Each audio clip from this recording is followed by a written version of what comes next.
కుటుంబ సభ్యులకు చెప్పకుండా అమానవీయంగా ఆసుపత్రికి తరలించకుండా కేవలం పరీక్షల నిమిత్తం మాత్రమే పంపించి తిరిగి రప్పించి మళ్ళీ జైల్లో పెట్టినారు. ఇవాళ ఉదయం మళ్ళీ గుండెపోటు వచ్చింది హీరియా నాయక్. ఇప్పుడు ఈరోజు ఉదయం 11 గంటలకు నిన్న ఒకసారి అయింది, నేను ఎవరికి సమాచారం ఇవ్వలే. ఇవాళ పొద్దున గుండెపోటు వస్తే 11 గంటలకు మళ్ళా సంగారెడ్డి హాస్పిటల్కి తరలించిండ్రు.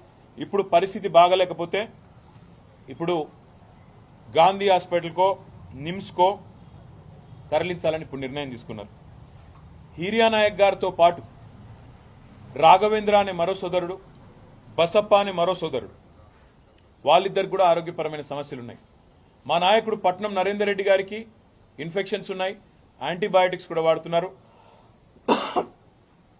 మెజిస్ట్రేట్ ముందు మా లాయర్ కూడా చెప్పారు, వారి శ్రీమతి పట్నం శృతి గారు కూడా చెప్పారు, ఆయనకు ఆరోగ్యపరమైన సమస్యలు ఉన్నాయి చూసుకోండి. ఇవాళ నేను అడుగుతా ఉన్నా, 30 రోజులు కస్టడీలో ఉంటే ఆరోగ్యపరమైన సమస్యలుంటే ఇంత కుసంస్కారంగా ఇంత అమానవీయంగా వాళ్ళు మనుషులనే ఇంగిత జ్ఞానం లేకుండా ఈ ప్రభుత్వం ఏదైతే వ్యవహారం చేస్తున్నదో దీని వెనుక ఉన్నది రేవంత్ రెడ్డి భూదాహం, రేవంత్ రెడ్డికి ఉన్న ఈగో దెబ్బతినడమే తప్ప ఇంకోటి కానే కాదు. ఆయన భూదాహం ఇవాళ గిరిజన రైతుల ప్రాణాల మీదకి తీసుకొచ్చింది. ఆయన ఎంత దుర్మార్గంగా ప్రభుత్వాన్ని నడుపుతుందంటే గుండెపోటు వస్తే కనీసం వాళ్ళ కుటుంబ సభ్యులకు తెలియజేయకుండా, వాళ్లకు తెలియనీయకుండా ఈ సమాచారాన్ని గోప్యంగా ఉంచాలనుకోవడమే దారుణమైన విషయం. ఇంకా ఘోరం ఏంటంటే అసలు మీరు ఇది చూడండి దయచేసి ఒకసారి బట్టి. ఇవాళ ఆ సోదరుణ్ణి ఆసుపత్రికి తీసుకొచ్చారు. ఇట్లా బేడీలు వేసి ఎవడన్నా గుండెపోటు వచ్చినాడు పారిపోతారండి? గుండెపోటు వచ్చిన వాళ్ళు వెంటనే జైలు నుంచి దుంకి పారిపోతారా? ఇంత అన్యాయమా?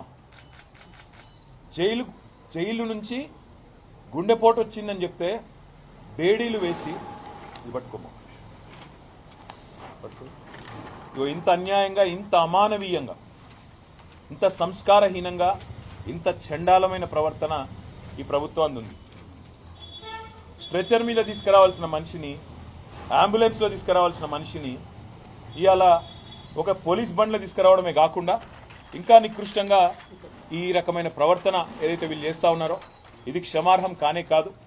నేను గౌరవ హైకోర్టు ప్రధాన న్యాయమూర్తిని కోరుతా ఉన్నా, రాష్ట్ర గవర్నర్ గారిని కోరుతా ఉన్నా, కాంగ్రెస్ పార్టీ అధినాయకుడు, పార్లమెంట్లో ప్రతిపక్ష నాయకుడు రాహుల్ గాంధీని కోరుతా ఉన్నా, డిమాండ్ చేస్తా ఉన్నా.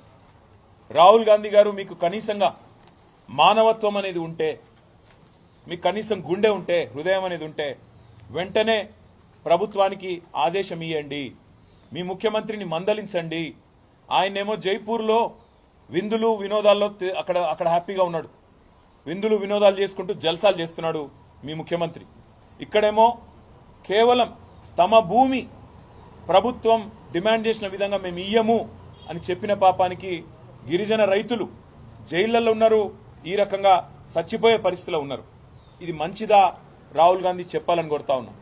నీకు నిజంగానే హృదయం ఉంటే వెంటనే నీ ముఖ్యమంత్రికి ఫోన్ చేయి, చెప్పు, ముందు కేసులు వాపసు తీసుకో, వాళ్ళని వెంటనే జైల్లోకి వెళ్ళి ఇడిచిపెట్టు, వాళ్ళ ఇంటికి పోని, వాళ్ళ కుటుంబ సభ్యులను, వాళ్ళ ఆరోగ్య పరిస్థితి ఎట్లాగో మీ ప్రభుత్వం పట్టించుకోదు, అవసరమైతే మేం చూసుకుంటాం, ప్రైవేట్ ఆసుపత్రుల్లో పెట్టి వాళ్ళకి మంచి వైద్యం చేయించి వాళ్ళ ప్రాణాలు కాపాడుకునే ప్రయత్నం చేస్తాం. ఇది మంచిది కాదు. ఇంత అహంకారం, ఇంత తెంపరితనం, మేమేందో రాజులము రారాజులము, మా మాట నేను నడవాలే, ఇది మా కొడంగల్ సామ్రాజ్యంలో తిరుపతి రెడ్డి రేవంత్ రెడ్డి సామ్రాజ్యంలో ఇంకోవాళ్ళు రావద్దు అన్నట్టుగా ఈ రకంగా వ్యవహరించడం మంచిది కాదు. లగచర్లలో మీరు నిజంగానే తప్పు చేయకపోతే ఫార్మా విలేజ్ అని చెప్పి ఎందుకు వాపసు పోయింది? మళ్ళీ అలా ఇండస్ట్రియల్ కారిడార్ అని ఎందుకు వస్తున్నారు కొత్తగా?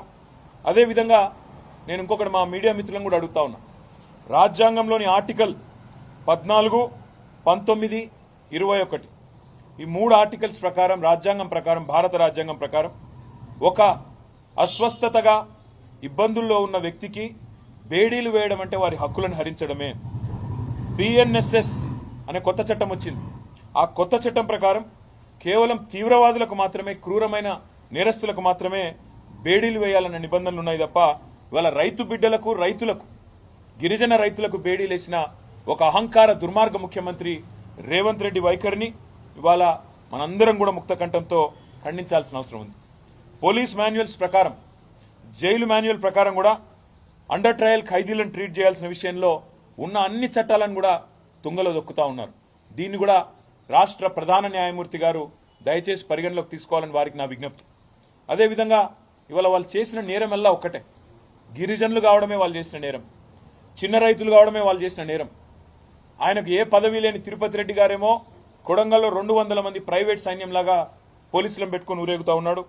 రేవంత్ రెడ్డి మాట వినందుకు గిరిజనులను ఇవాళ వేధిస్తా ఉన్నారు. అండర్ ట్రయల్ ఖైదీలుగా ఇవాళ అసలు ఇన్ని రోజులు దారుణం, అసలు ఉండడమే దారుణం. వికారాబాద్ కొడంగల్ కోర్టు నుంచి హైదరాబాద్లోని నాంపల్లి కోర్టుకి పేపర్లు ట్రాన్స్ఫర్ చేయకుండా 20 రోజుల పాటు జాప్యం జరగడం వల్ల, ప్రొసీజరల్ డిలే వల్ల ఇలా మా నాయకుడు నరేందర్ రెడ్డితో పాటు ఇంతమంది 20 రోజుల పాటు ఉత్త పుణ్యానికి జైళ్లలో మగ్గుతా ఉన్నారు. అందుకే ముఖ్యమంత్రి ఆదేశాలు, ముఖ్యమంత్రి యొక్క ఉద్దేశపూర్వకమైన ఎజెండానే దీని వెనకాల మాకు కనబడతా ఉంది. కేవలం నా మాట వినలేదు అని చెప్పి వాళ్ళని హింసించండి అన్నట్టుగా గుండెపోటు వచ్చినా కుటుంబ సభ్యులకు తెలియజెప్పకుండా మరి దుర్మార్గంగా ఇంకొక 2 పేర్లు కావలి రవీందర్, గుండెమేని బసప్ప, వాళ్ళిద్దరికి కూడా ఆరోగ్యం బాగాలేదు. వాళ్ళను కూడా వెంటనే విడుదల చేయాలి. అదే వారితో పాటు మిగతా వాళ్ళందరినీ కూడా వెంటనే విడుదల చేయాలని చెప్పి కూడా మేము డిమాండ్ చేస్తా ఉన్నాం. అదే మాదిరిగా